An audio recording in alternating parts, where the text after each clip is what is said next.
आइए देखते हैं question 1। Who among the following are the writers of secular pro the 14th century?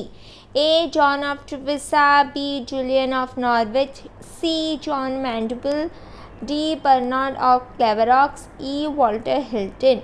सो यहाँ पर अगर आप देखोगे करेक्ट आंसर कौन सा है, सो यहाँ पर करेक्ट आंसर आएगा A John of Trevisa and C John of मैंडेविल।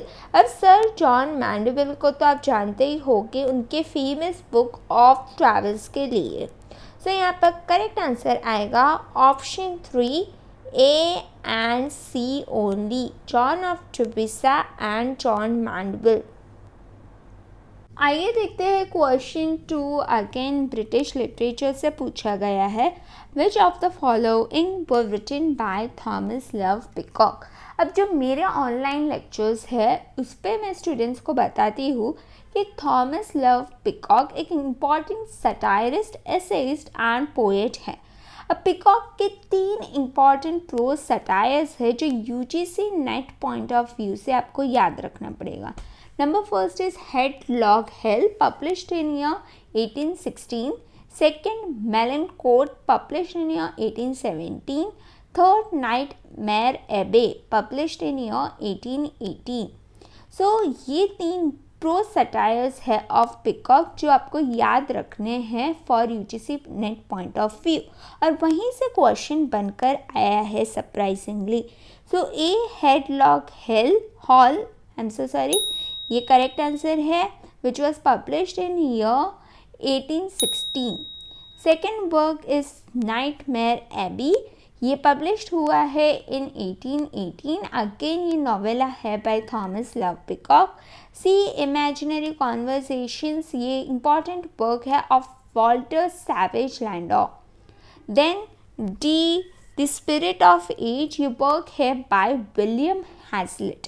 Sixth, Specimens of the English Romantic Poets who lived about the time of Shakespeare, ये वर्क है ऑफ चार्ल्स लैम्ब। सो यहाँ पर अगर आप देखो choose the correct answer from the options given below, so यहाँ पर correct answer आएगा option A and B, Headlong Hall, B Nightmare Abbey. So यहाँ पर करेक्ट आंसर है option number 1, A and B only. आइए देखते हैं question number 3। Find the chronological order of Thomas Hardy's poet publication. Thomas Hardy एक बहुत ही important writer हैं। इनके novels like the spirit remedies, under the greenwood tree, a pair of blue eyes, far from the madding crowd, Jude the obscure, ये detail में पढ़ते हैं। But यहाँ पर थॉमस हार्डी के पोएट्स स्टूडेंट्स काफ़ी दफ़ा मिस कर लेते हैं, तो यहाँ पर आपको याद रखना पड़ेगा कि थॉमस हार्डी के जो पोएट की पब्लिकेशंस है, पोएम की पब्लिकेशंस, उसको क्रोनोलॉजिकल वाइज पढ़ना है और उसका डिटेल एनालिसिस भी करना है। तो यहाँ पर दिए गए हैं कुछ ऑप्शंस, आइए देखते हैं। So A channel firing, B the darkling thrush, C in time of the breaking nation, D he never expected much, E a trap woman's tragedy। तो यहाँ पर करेक्ट क्रोनोलॉजी आएगा। Number first the darkling thrush, published in year 1900। Then we have E a trap woman's tragedy, published in year 1903। Then we have a channel firing, published in year 1914। C in time of the breaking nations, published in year 1916। इसका जो title है poem का वो एक quotation है from the Old Testament of the Bible. Next is the he never expected much, ये publish हुआ है पोस्ट्यूमसली इन ईयर 1928। ये final collection winter words in various moods and meters में अपीयर हुआ था। सो यहाँ पर सही क्रोनोलॉजी बनकर आएगी B, E, A, C and D. तो आइए देखते हैं यहाँ पर कौन सा करेक्ट आंसर है। तो यहाँ पर करेक्ट आंसर आएगा option number 2, B, E, A, C, D, which is the darkling thrush, tramp women's tragedy, channel firing, then in time of the breaking nation, then last is he never expected much, published posthumously. आइए देखते हैं question 4, arrange the correct chronological sequence of the publication of the following text. Again एक chronology based question है। So यहाँ पर A September 1 1939, B the collar, C पेपो, D paradise lost, E seeing things. ठीक है, सो काफ़ी ज़्यादा फेमिलियर टेक्स्ट है ये, ब्रिटिश लिटरेचर से ये क्वेश्चन बना है। सो आइए अरेंज करते हैं ये text chronological wise. So number first आएगा बी दी कॉलर। अब ये पोएम है by Welsh poet George Herbert, published in year 1633। ये जो कलेक्शन है ऑफ पोएम्स वो हर्बर्ट की बुक दी टेम्पल से लिया गया है। Second is Paradise Lost, published in year 1667, epic poem है by John Milton. Then we have Beppo, ये poem है by Lord Byron. इसका सबटाइटल आपको याद रखना ज़रूरी है और इसकी इन डेप्थ एनालिसिस करना भी ज़रूरी है, काफ़ी दफ़ा क्वेश्चंस बन जाते हैं यहाँ से। सो बेपो का सबटाइटल है अ वेनेटियन स्टोरी। ये एक लेंदी पोएम है by Lord Byron, published in year 1818। Next is September 1 1939। ये पोएम है बाय W.H. ऑर्डिन और ये पब्लिश हुई थी on October 18 1939। Then we have E seeing things, poem publish in year 1991। ये एक पोइट्री कलेक्शन है by Nobel prize winner Seamus Heaney. So यहाँ पर अगर आप देखो कि सही क्रोनोलॉजी क्या बनेगी, so it's B the collar, D paradise Lost, C Beppo, A September 1 1939, E seeing things. So यहाँ पर करेक्ट आंसर आएगा option 1, B, D, C, A and E. So option 1 यहाँ पर करेक्ट है। Let's look at the question 5, which of the novelists have been correctly matched with their works. A. Thomas Hardy, The Return of Native. Yes, perfectly matched because it is an important work written by Thomas Hardy, published in year 1878. Then we have B. Charles Dickens, The History of Henry Esmond. Wrong, because Charles Dickens has not published The History of Henry Esmond. In fact, it was published by William Makepeace Thackeray. Then C Virginia Woolf Mrs Dalloway एकदम correct match है because ये publish हुई थी in year 1925। Then we have D George Eliot Northanger Abbey, एकदम गलत है because Northanger Abbey written है by Jane Austin.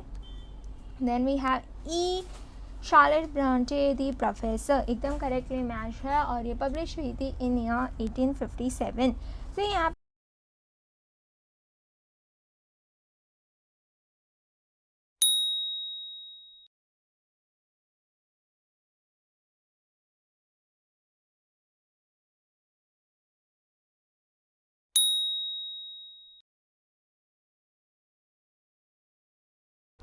let's look at the next question. The next question is by the dramatist, poet and the writer of the court masque, Benjamin Jonson. Now, Benjamin Jonson is an important dramatist. He is known for his major plays like Eastward Ho, Volpone, Epicene or The Silent Woman, The Alchemist and Bartholomew Fair. Now अभी यहाँ से जो options आप देखोगे कि minor place पूछे गए हैं बाय बेन जॉनसन। चलिए देखते हैं option A, flowers for Latin speaking. Now this work is written by Nicholas Udall. B, The Devil is an Ass. Now, Devil is an Ass is an important Jacobean comedy written by Ben Jonson, which was first published in year 1631. So, yes, ये correct है। C, Sappho and Fair. Now, ये एक work है by John lily, ठीक है। So again ये work नहीं है by Ben Jonson. D, the woman in the moon. Now woman in the moon again एक वर्क है बाय जॉन लिली। सो आप देखोगे Sappho and Phao by John Lyly, woman in the moon is again by John Lyly. Next work is the staple of news. अब the staple of news एक satire है written by Ben Jonson, again published in year 1631. So correct answer over here is B and E. The Devil is an Ass and The Staple of News both are written by Ben Jonson. आइए देख लेते हैं options. Options अगर आप देखो यहाँ पर correct answer आएगा option number 3 B and E only. The Devil is an Ass, The Staple of News. Next question देख लेते हैं. From which novel of Charles Dickens are the following lines extracted? I took her hand in mine and we went out of the ruined place, and as the morning mist had risen long ago when I first left the forge, so the evening mist were rising now, and in all broad expanse of tranquil light they showed to me, I saw no shadow of another parting from her. ठीक है. अब यहाँ पर आप जान लीजिए Charles Dickens के एक बहुत ही इम्पॉर्टेंट वर्क है ग्रेट एक्सपेक्टेशन. ठीक है. उसके अंदर 2 एंडिंग्स है जिसे कहा जाता है original ending and revised ending. So ये जो क्वेश्चन बना है वो बना है फ्रॉम द रिवाइज्ड एंडिंग. और डिकेंस के एक क्लोज फ्रेंड थे विल्की कॉलिंस. उन्होंने ऑब्जेक्ट किया original ending of Great Expectation का, जहाँ पर एस्टेला रीमैरी हो जाती है और पिप रह जाता है सिंगल. तो ये देखकर बहुत ज़्यादा ऑडियंस जो चार्ल्स डिकेंस की थी वो बहुत ज़्यादा रूठी हुई थी. तो इसलिए उन्होंने एंडिंग चेंज कर दी, जहाँ पर ये सजेस्ट किया जाता है कि एस्टेला और पिप मैरी करते हैं या तो उनका फ्यूचर होता है साथ में. ठीक है. सो ये एक रिवाइज्ड एंडिंग है ऑफ ग्रेट एक्सपेक्टेशन. अब ज़रूर याद रखना कि क्लोज फ्रेंड ऑफ डिकेंस ने ऑब्जेक्ट किया था ओरिजिनल एंडिंग, और वो क्लोज फ्रेंड का नाम है विल्की कॉलिंस. ये प्रीवियस ईयर में पूछा गया है. सो अभी आप याद रखना विल्की कॉलिंस एक क्लोज फ्रेंड्स है ऑफ डिकेन, जिन्होंने ऑब्जेक्ट किया था ओरिजिनल एंडिंग को, और इसी के चलते चार्ल्स डिकेंस ने एक रिवाइज्ड एंडिंग दिया था. और ये वाला क्वेश्चन रिवाइज्ड एंडिंग से बना है. So first Great Expectation, second David Copperfield, third Nicholas Nickleby, fourth Bleak House. So यहाँ पर करेक्ट आंसर आएगा ऑप्शन नंबर 1 ग्रेट एक्सपेक्टेशंस. आइए देखते हैं नेक्स्ट क्वेश्चन जो पूछा गया है. From the iconic British theatre name the play during the performance of which the Globe theatre was burn down in 1613. ठीक है. सो यहाँ पर iconic British theatre Globe theatre से पूछा गया है क्वेश्चन. अब याद रखना कि ग्लोब थिएटर जो बर्न डाउन हुआ था वो डेट है 29 जून 1613, ट्यूसडे था उस दिन. ठीक है. और उस समय पर प्ले हेनरी द 8 और जिसका सबटाइटल है ऑल इज़ ट्रू, जो लिखा गया है by William Shakespeare with collaboration with his friend John Fletcher. So यहाँ पर करेक्ट आंसर आएगा ऑप्शन बी हेनरी 8. याद रखना कि हेनरी 8 एक कोलैबोरेटेड वर्क है of William Shakespeare and John Fletcher. So option B is correct. Next question, which of the following playwrights have collaborated in writing the satire 3 hours after marriage? ठीक है. A. John Gay, B. John Dryden, C. Alexander Pope, D. William Congreve, E. John Arbuthnot. अब यहाँ पर choose the correct answer from the options given below. So यहाँ पर आपको पता होना चाहिए कि 3 आवर्स आफ्टर मैरिज एक रेस्टोरेशन कॉमेडी है जो लिखी गई थी इन ईयर 1717, और ये कोलैबोरेटेड वर्क है of John Gay, Alexander Pope and George Arbuthnot. अब यहाँ पर याद रखना है कि जॉन गे यहाँ पर प्रिंसिपल ऑथर थे इस वर्क के। और इसी के सिवाय और एक चीज़ अभी जो मेरे दिमाग में ये आ रही है कि John Gay, Alexander Pope and John Arbuthnot, ये तीनों ही मेंबर्स थे ऑफ स्क्रिप्लेरियस क्लब। ठीक है, तो यहाँ पर याद रखना कि जो तीन राइटर्स है of the satire 3 Hours After Marriage, वो है John Gay, Alexander Pope and John Arbuthnot. So यहाँ पर अगर आप देखो कौन सा करेक्ट आंसर है, सो यहाँ पर करेक्ट आंसर आएगा option number 2, A, C and E only. Option number 2 यहाँ पर करेक्ट है। आइए देखते हैं question 10। In which novel of Jane Austen is Captain Frederick Wentworth a character? 4 options दिए गए थे, एमा नॉर्थंगर एबे, 3 मैन्सफील्ड पार्क, 4 परसुएशन। अब ये काफ़ी ज़्यादा इजी आंसर है बिकॉज ऑप्शन 4 करेक्ट है, परसुएशन। ये प्रीवियस ईयर में भी पूछा गया है। अब कुछ और मेजर कैरेक्टर्स आप जान लीजिए इन परसुएशन में है। First Anne Elliot, second Captain Frederick Wentworth, third Mister William Elliot, fourth Lady Russell, fifth Elizabeth Elliot, sixth Mary Elliot, 7 Charles Musgrove, 8th Louisa Musgrove, 9th Captain Benwick, 10th Lady Elliot. So ये 10 major characters हैं इन persuasion जिसके नाम आप ज़रूर से याद रखना, specially ये 2 नाम, Anne Elliot and Lady Russell. Okay, Captain Frederick Wentworth का तो आए दफ़ा पूछा ही जाता है क्वेश्चन। सो यस, ये कुछ नाम याद रखना फ्रॉम दी वर्क परसुएशन जो लिखी गई है बाय जेन ऑस्टिन। अब क्वेश्चन 11 काफ़ी ज़्यादा इजी क्वेश्चन है, इस पर मैंने एक डिटेल वीडियो भी बनाया हुआ है। तो अगर इन केस आपने एडम बीड पर वीडियो चेक नहीं किया तो आप डिस्क्रिप्शन बॉक्स में जाइए और एडम बीड समरी देख लीजिए जिसमें मैंने डिटेल में आपको प्लॉट समझाया है। ठीक है, सो इन केस अगर आपको वो नहीं मिलता तो आप एडम बीड वर्क का नाम और मेरे चैनल का नाम अर्चना वाविया टाइप कर सकते हो और आपको एडम बीड की समरी हासिल हो जाएगी।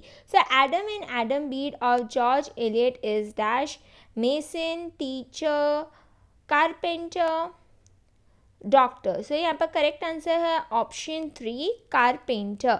अब एडम बीड ये वर्क है बाय मैरी एन इवेंस और जॉर्ज एलियट। ये फर्स्ट पब्लिश हुई थी इन ईयर 1859, एक डोमेस्टिक रोमांस है। और यहाँ पर कुछ और प्रिंसिपल कैरेक्टर्स आप याद रख लीजिए, जैसे Adam Bede, second Captain Arthur Donnithorne, third Martin Poyser, fourth Dinah Morris, fifth Hetty Sorrel. आइए देखते हैं next question which is from the important satirist and essayist Thomas Love Peacock. बोल रहे हैं question, Thomas Love Peacock author the essay. Thomas Love Peacock जाने जाते हैं 2 essays के लिए। नंबर फर्स्ट ऐसे है essay on fashionable literature which is a fragment written in 1818। दूसरा है 4 ages of poetry which is published in the year 1820। और PB. शेली ने ये वर्क के रिप्लाई में लिखा था डिफेंस ऑफ पोइट्री। सो ये 2 ऐसे के नाम आपको पता होने चाहिए बाय थॉमस लव पिकॉक। आइए देखते हैं ऑप्शन, रिवोल्ट ऑफ टटर्स, ये बुक है by Thomas De Quincey. Second, an essay on the principles of human action, ये बुक है बाय विलियम हैजलिट। थर्ड है 4 Ages of Poetry, which I have already told. It was published in the 1820, written by Thomas Love Peacock. Fourth, 7 Lamps of Architecture, ये work है by John Ruskin.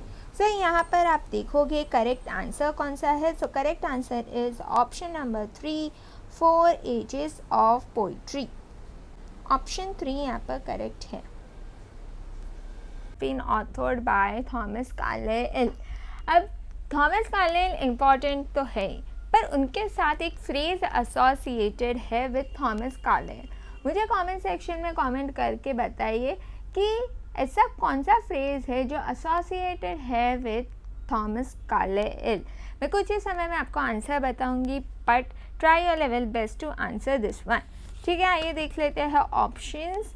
चार्टिज्म, yes, इन चार्टिज्म लिखा गया है by Thomas Carlyle, published in year 1839। B, Past and Present, again work है by Thomas Carlyle, published in year 1843। C, the French Revolution, again work by Thomas Carlyle, published in year 1837. D, Suspiria the Profundis, अब ये work है by Thomas de Quincey, published in year 1845. E, the English Mail Coach, ये work भी है by Thomas de Quincey, published in year 1849. सो यहाँ पर अगर आप देखो करेक्ट आंसर कौन सा है, so A, Chartism, published in year 1843, B, Past and Present, published in year 1843, the French Revolution, published in year 1837। So यहाँ पर करेक्ट आंसर बनकर आएगा A, in Chartism, published in year 1839, B, Past and Present, published in year 1843, C, the French Revolution, published in year 1837. So यहाँ पर correct answer बनकर आ जाता है option number 1, A, B and C. अब Thomas Carlisle associated है with a famous phrase the condition of England question. बहुत ही ज़्यादा important है ये पॉइंट नोट करना अबाउट थॉमस कार्लाइल। तो ज़रूर याद रखना कि he is associated with the phrase the condition of England question. ये देख लेते हैं नेक्स्ट क्वेश्चन। अब थोड़े सीरीज ऑफ नंबर में मैंने थोड़ी सी मिस्टेक कर दी है, but it is still fine, हमें क्वेश्चन से मतलब है, नंबर से नहीं। तो anyways, identify the works written by Richard Brinsley Sheridan. ना, रिचर्ड शेरिडन के वर्क्स आपको क्रोनोलॉजिकल वाइज पता होने चाहिए। Number first is St. Patrick's Day, published in year 1751. Second, The Rivals, published in year 1775. Third, The Duenna, एक an operatic play है which is again performed in year 1775. Fourth, A Trip to Scarborough, ये है in year 1777. Then The School for Scandal, again 1777. Then the last one is The Critic, which was performed in year 1779. So ये chronology है of Richard Sheridan की जो आपको पता होनी चाहिए। अगर इतनी सी सिंपल चीज़ आपने पढ़ी है तो आपको इजीली 2 मार्क्स मिल सकते हैं यूजीसी नेट एग्जामिनेशन में। चलिए देख लेते हैं ए, रिचेलू। अब रिचेलू ये एक वर्क है बाय हिलर बेलॉक, ठीक है। बी, सेंट पैट्रिक्स डे, ये लिखा गया है बाय रिचर्ड शेरिडन और ये परफॉर्म हुआ था इन 1751. सी, द डुएना, ये एन ओपेरेटिक प्ले है by Richard Sheridan, performed in year 1775. D, the Citizen of the World, ये एक वर्क है by Oliver Goldsmith.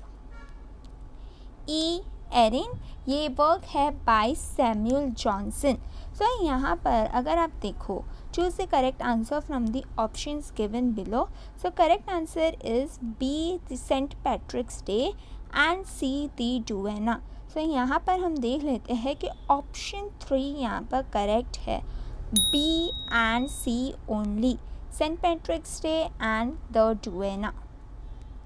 Question number 15. Arrange the correct chronological sequence in which the following texts were published. ठीक है, British literature से question बना है. So A, Tess of the Turbervilles, B, Kim, Old Wives Tale, the time Machine, the Portrait of the Artist as the Young Man. ठीक है, सारे ही British literature से वर्क पूछे गए हैं और काफ़ी इंपॉर्टेंट वर्क्स यहाँ पर क्रोनोलॉजी के पूछे गए. चलिए सॉल्व करते हैं. यहाँ पर करेक्ट आंसर रहेगा first A, Tess of the D'Urberville, published in year 1891. लिखी गई है ये बाय थॉमस हार्डी और इसका सबटाइटल याद रखना, सबटाइटल है अ प्योर वुमन।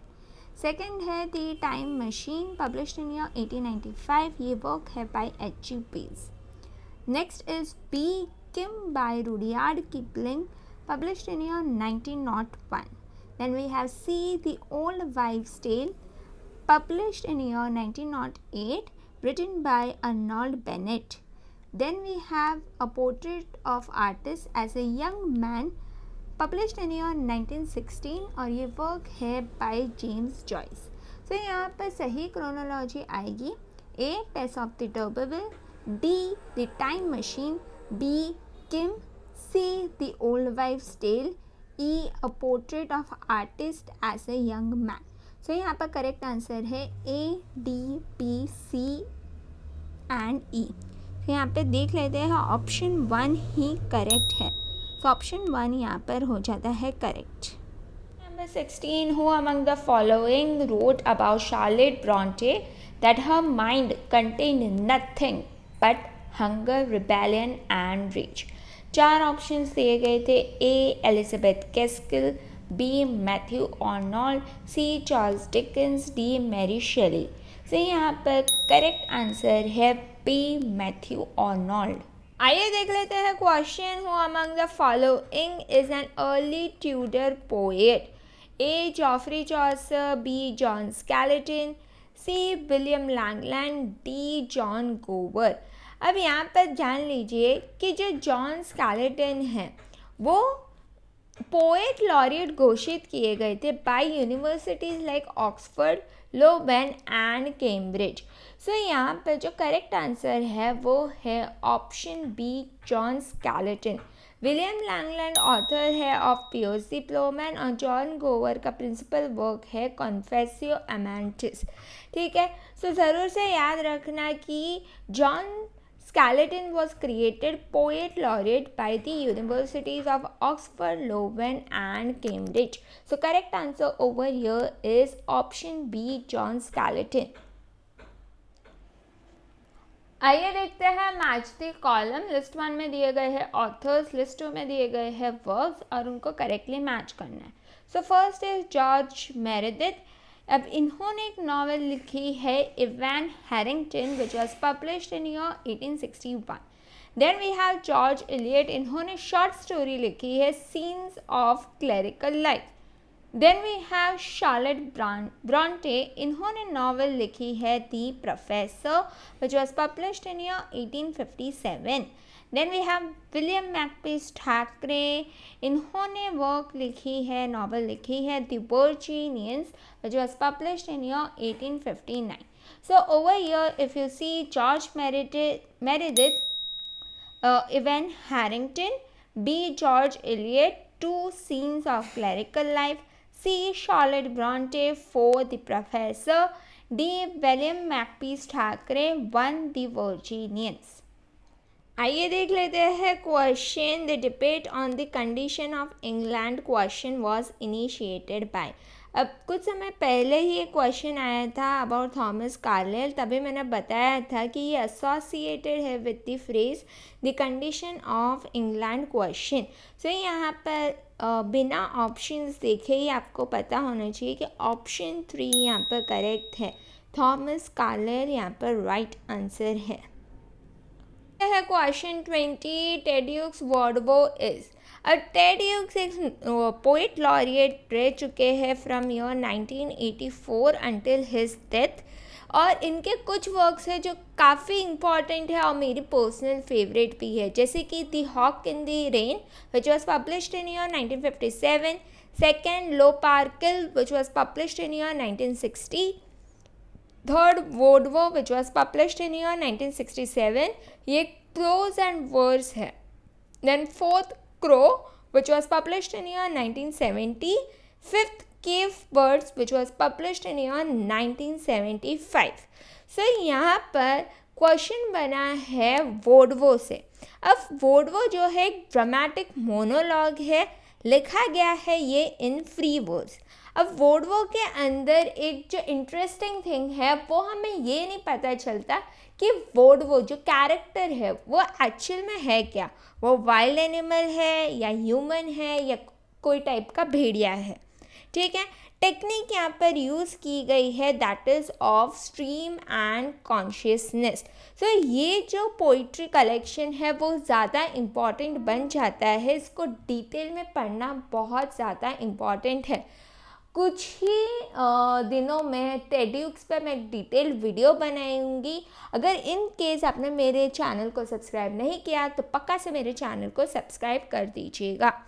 चलिए देखते हैं। A volume named from the wild men of the woods of Sir Gawain and the Green Knight.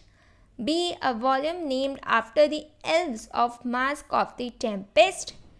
C a volume named after the central character of Pearl. D a volume named after the name of the monster of Beowulf. अब यहाँ पर correct answer है option A, a volume named from the wild men of the woods of Sir Gawain and the Green Knight. So यहाँ पर correct answer आएगा option ए। आइए देखते हैं question 21। An account of the life of mister Richard savage son of the earl reverse 1744 was the first major biography published by A. Alexander Pope, second Joseph Edison, third Samuel Johnson, fourth James Boswell. अब the life of Mr. Richard Savage published in 1744 ये एक work है जो लिखा गया है by English critic. मैं आपको हिंट देती हूँ। फर्स्ट हिंट ये है, इनको कहा जाता है एज मैन ऑफ लेटर्स, और सेकंड हिंट ये है कि ये फाउंडर रह चुके हैं ऑफ जेंटलमैन्स मैगजीन। यस, आपने एब्सोल्युटली करेक्ट गेस किया है। यहाँ पर करेक्ट आंसर है option 3 Samuel Johnson. Samuel Johnson यहाँ पर करेक्ट आंसर है। ये जाने चाहते हैं अपने और एक इम्पॉर्टेंट वर्क के लिए, the vanity of human wishes, which was published in year 1749। आइए देख लेते हैं question 22। What is the correct chronological sequence of the following English fictional prose writers according to their years of birth? Options है A. Joseph Edison, B. Francis Bacon, C. Charles Lamb, D. Virginia Woolf, E. Matthew Arnold. Usually जब भी question UGC net में chronological birth या death पूछते हैं तो काफ़ी ज़्यादा इजी होते हैं कंपेयर टू जब वर्क्स पूछे जाते हैं। तो अगर आपने इंग्लिश लिटरेचर को एज वाइज भी पढ़ा हुआ है तब भी ये क्वेश्चन सॉल्व करना मिनटों का काम है। जैसे कि अगर आपने पढ़ा है एलिजाबेथन एज, एनलाइटनमेंट एज, फिर रोमांटिक एज, फिर विक्टोरियन एज, फिर मॉडर्न एज, फिर पोस्ट मॉडर्न एज, इस तरीके से भी अगर आपने पढ़ा है तब भी आप ये मिनटों में सॉल्व कर सकते हो। जैसे फ्रांसिस बेकन एलिजाबेथन एज के समय पर आए थे तो बी हो जाता है first. Then A Joseph Addison जो एनलाइटनमेंट एज से बिलोंग करते हैं। देन सी चार्ल्स लैम्ब जो रोमांटिक एज से बिलोंग करते हैं। फिर ई मैथ्यू आर्नोल्ड जो विक्टोरियन एज से बिलोंग करते हैं। And last D Virginia Woolf जो मॉडर्न एज से बिलोंग करते हैं। तो यहाँ पर अगर आप देखो करेक्ट आंसर कौन सा है, choose the correct answer from the options given below. First A B C B E, second B A C E D.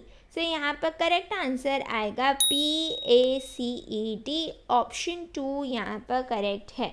B Francis Bacon, A Joseph Addison, C Charles Lamb, E Matthew Arnold, D Virginia Woolf यहाँ पर correct answer है। Option 2 यहाँ पर correct है।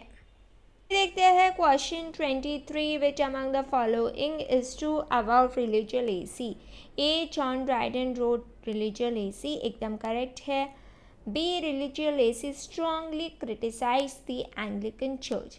अब ये गलत है, बिकॉज स्ट्रांगली क्रिटिसाइज नहीं किया था, इनफैक्ट उसके प्रेज में बोला था, उसके डिफेंस में बोला था। सो बी हो जाता है गलत। C Religio Laici means a layman's faith, absolutely correct. D Religio Laici was published in year 1690, ये गलत है, बिकॉज 1690 में नहीं बल्कि 1682 में हुआ था publish. A Religio Laici was philosophical religious prose treatise, ये गलत है, ठीक है। Choose the correct answer from the options given below. तो जैसे कि मैंने आपको बताया, यहाँ पर जो करेक्ट आंसर है वो है ए and C only. John Dryden wrote Religio Laici, and C Religio Laici means a layman's faith. So option 2 यहाँ पर करेक्ट है, A and C only. आइए देख लेते हैं next question. Who among the following built the Red Lion in Stepney in 1567। अब ये बहुत ज़्यादा न्यूज़ में था इन ईयर 2020, ठीक है। सो यहाँ पर 4 ऑप्शंस दिए गए थे। First Richard Burbage, second James Burbage, third John Brayne, fourth Philip Henslowe. So यहाँ पर करेक्ट आंसर है ऑप्शन 3 जॉन ब्रायन। ऑप्शन 3 यहाँ पर करेक्ट है। नेक्स्ट क्वेश्चन है question 25। Some of the following poets adorn the Oxford professor of poetry chair. A James Fenton, B Margaret Atwood, C Seamus Heaney, D Anne Sexton, E Paul Muldoon. अब यहाँ पर correct answer है A James Fenton, C Seamus Heaney and E Paul Muldoon. So यहाँ पर अगर आप देखो सही आंसर आएगा ए, सी एंड ई। ऑप्शन 3 यहाँ पर करेक्ट है। A James Fenton, C Seamus Heaney, E Paul Muldoon, ये सारों ने अडॉर्न किया था the Oxford professor of poetry chair. आइए देख लेते हैं question. Statement 1, the book the life of the drama was written by Eric Bentley. Statement 2, the book The Life of the Drama highlights the life of certain seminal 20th century dramatist. अब यहाँ पर in the light of the statements given below, choose the correct answer from the options given below. तो यहाँ पर 4 options दिए गए हैं, ठीक है। तो यहाँ पर जो करेक्ट आंसर है वो है statement 1 is true but statement 2 is false. The book The Life of Drama was definitely written by Eric Bentley, but जो statement 2 है, the book The Life of Drama highlights the lives of certain seminal 20th century dramatists, ये गलत है, because ये book में life of theatre के बारे में बताया है, थिएटर के रिलेटेड चीज़ें बताई हुई है। सो ये यहाँ पर स्टेटमेंट 2 गलत है। तो यहाँ पर ऑप्शन 3 करेक्ट है। Statement 1 is true but statement 2 is false. Next question है by John Milton. Which of the following works of Milton seeks to adapt to the form of Greek tragedy. A Samson Agonistes, B Paradise Regained, C Lycidas, D Comus. अब यहाँ पर correct answer है option A Samson Agonistes, ठीक है। अब Samson एग्नोस्टिस tragic-plosive drama है जिसको detail में आपको पढ़ना चाहिए। अब ये पब्लिश हुआ था with paradise regain in year 1671। So यहाँ पर option A Samson Agonistes correct answer है। काफ़ी अच्छी स्टोरी है इसकी। नेक्स्ट क्वेश्चन है Francis Bacon's the advancement of learning was dedicated to. अब यहाँ पर करेक्ट आंसर है option 1 king James the first. बाकी तो ऑप्शंस रीड करने की भी ज़रूरत नहीं है। Option 1 king James the first correct है। I hope you found the video helpful and if you did then do like, share and subscribe. Part 2 इसका बहुत जल्द आने वाला है। Thank you for watching.